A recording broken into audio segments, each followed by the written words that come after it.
Тригодишното девојче кое синоќа на булевар Србија во Скопско Ново Лисиче удри тешко товарно возило е во стабилна состојба, информираат за Алфа од детска хирургија. Оттаму додаваат дека потребна е хируршка интервенција на рамото на девојчето, пошто се очекува целосно подобрување на нејзината здравствена состојба. На повредите кратко по несреќата им подлегна бабата на детето. Жителите на аеродром коментираат дека булеварот на кој се случи сообраќајката не е безбеден и додаваат дека најмалку што може да се направи за зголемување на безбедноста и да се постави семафор. Страшно. Син ми пред 5 минути да се случи ова баш од тука поминуваше. Значи треба да се стават или некој семафори или нешто да се превземе. А пред очите на полицијата е. Така да не знам, а нокни саатови тоа се прават трки со мотори, со коли. Тоа е страшна улица тука.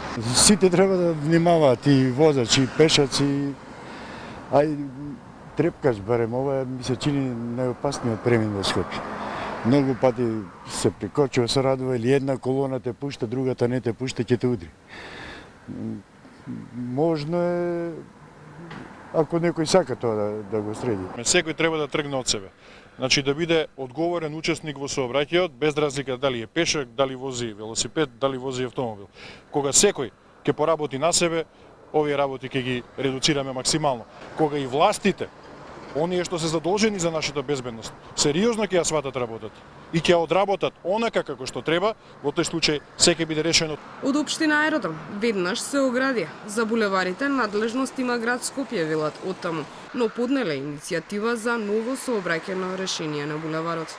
Нашите служби реагираа веднаш по немилиот настан што се случи доцна синоќа на овој булевар. Поднесена иницијатива до град Скопје за изнаоѓање ново сообраќајно решение на булеварот Србија за зголемена безбедност во сообраќајот. Општината континуирано работи на зголемување на безбедноста на сообраќајот на улиците што се под нејзина надлежност. Од град Скопје за Алфа велат дека иницијативата ќе биде разгледана, а ќе се постапува во рамки на законските можности.